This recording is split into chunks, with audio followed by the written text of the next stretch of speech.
Saya Reza Stad, saya mau nanya, tetangga saya, dia biasa sholat tarawih 23 rakaat, tapi nggak sampai 10 menit, Tat. Masya Allah. Ada lagi tetangga saya lagi nih sebelahnya Pak RT. Jadi dia sholat 11 rakaat, tapi ini hampir 1 jam. Baik. Nah, itu mana yang baik, Stad? Apakah 23 rakaat 10 menit? Ataukah 11 rakaat 1 jam? Mana yang paling utama? Atau jangan-jangan di dua itu ada yang lebih diutamakan oleh Nabi SAW. Kita lihat keterangan Nabi ya. Pertama prinsipnya, kita ambil dulu hadis riwayat Muslim nomor hadis 749, ini dasarnya. Anda tadi sebutkan yang 11 itu ya, ada ditemukan di Al-Bukhari.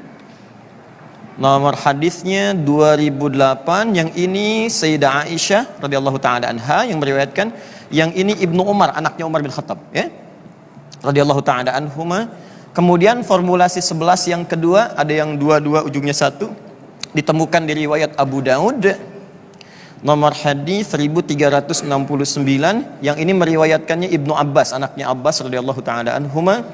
Kemudian formulasi yang 23 tadi seterusnya bisa ditemukan di Al-Bukhari juga, keterangan Umar bin Khattab radhiyallahu taala anhu. Kita ambil nomor hadisnya 2010 sampai 2012 ya. Paling kanan sebelah bawah di kitabnya. Ini keterangannya Umar bin Khattab. Baik, kita mulai prinsip yang pertama. Pertama, berdasar keterangan Nabi, ini bukan Adi Hidayat yang sampaikan ya, Nabi yang tuntunkan. Dalam hadis Muslim nomor hadis 749 dari sahabat Ibnu Umar radhiyallahu taala anhuma. Kata Nabi, "Shalatul laili mathna mathna." Salat malam itu silahkan tunaikan oleh Anda mulai dengan 2 rakaat paling minimal. Ya, berapa rakaat? Ya, jadi paling minimal tunaikan 2 rakaat. Kemudian setelah itu ada waktu tambah lagi, mathna, terus 2. Terus 2, tidak pernah disebutkan batas. Nah, yang paling menarik, wa idza khasyiya ahadakumul fajra. Kalau di antara Anda khawatir sedang sholat itu menduga fajar akan tiba. Nih, yang saya katakan tadi, dari ba'da isya sampai ke fajar. Tiba-tiba fajar akan tiba, segera datang. Faliyutir raka'atan wahidah. Kata Nabi, segera tutup dengan 1 rakaat. Tutup dengan 1 rakaat witir. Saya mau tanya pada Anda, Nabi di sini menyebutkan batas tidak? Tidak. Yang Nabi sebutkan kan kerjakan. Menjelang fajar tutup dengan witir dengan 1. Artinya, kata para ulama, semua ulama sepakat bahwa sholat malam itu sesungguhnya tidak ada batas bilangan rakaat. Hanya ketika menjelang fajar, tunaikan 1 rakaat untuk witir menutup. Kalau tidak ada batasnya, berapa nanti orang tunaikan? Nanti ada yang 2 tutup 1, ada yang 4 tutup 3, ada yang 6 tutup 1. Maka Nabi contohkan paling standar di hadis-hadis Nabi, dari yang banyak ini tunaikan 11 rakaat. Ini standar. 11 rakaat di hadis Aisyah tadi. Ya, rumusnya 4 plus 3, 4 tutup dengan 3. Bisa 2 plus 2 plus 2 plus 2 plus 2 plus 1. Boleh. Silahkan tunaikan. Tapi kalau Anda misalnya masih punya banyak kesempatan, silahkan seperti Umar. Tambahkan 2 plus 2 plus 2 sampai ke 20 plus witir 3. 23. Nah, cuman yang jadi pertanyaan, walaupun Anda kerjakan 2 ujungnya 3 atau 1, kata Sayyidah Aisyah, Nabi itu tidak pernah mengerjakan sholat malamnya kecuali khusyuk dan panjang bacaannya. Rumusnya panjang dan tenangnya. Ada lagi yang mau bertanya?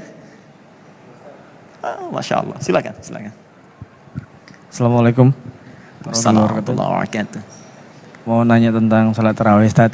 Baik. Apa benar kalau dengan sholat tarawih itu bisa menghapus dosa-dosa masa lalu, Ustaz? Ya. Syukran, Ustaz. Jazakallah khair. Baik. Ya, perhatikan hadis Nabi sallallahu alaihi wasallam ketika selesai menunaikan salat di setiap 2 rakaat, beliau kemudian duduk dan berdoa kepada Allah. Perhatikan doanya. Allahumma innaka afuun tuhibbul afwa fa'fu anni. Allahumma innaka afuun. Ya Allah, Engkau itu Maha Pemaaf, penghapus seluruh dosa-dosa, pengampun segala kesalahan-kesalahan. Tuhibbul afwa, Engkau mencintai orang-orang yang senantiasa ingin bermohon ampunan kepadamu. Fa'fu anni, aku merasa malam ini punya banyak salah, maka mohon ampuni dosaku. Jadi sesungguhnya salat malam itu diantara rahasianya, itu yang tadi disebutkan, ghufira lahu ma taqaddama min dzambi. Orang kalau benar salat diampuni dosanya. Siapa yang diampuni itu? Rahasianya adalah orang yang saat salat itu diantara jedanya dia bertobat kepada Allah. Ketika Anda bangun malam Ramadan, Anda katakan kepada Allah, ya Allah, Engkau Maha Pengampun, Pemaaf. Ada orang yang pada saat itu bertobat, datang pada Nabi. Ketika bertobat, selesai, dia masuk Islam, naik ke untanya. Begitu naik ke untanya jatuh, terpeleset. Untanya mati, orangnya meninggal. Kata Nabi, orang ini luar biasa. Modal sedikit, keuntungan banyak. Masuk surga. Ya, semoga Allah muliakan kita ya. Insya Allah. Kita tidak bisa memilih kapan kita akan wafat. Bisa Mas Ari untung duluan, saya belakangan. Mungkin. Ya. Atau ditukar, saya belakangan itu duluan ya. Semoga Allah menerima amalan kita dan melancarkan salat-salat tarawih kita serta menerima taubat kita seluruhnya.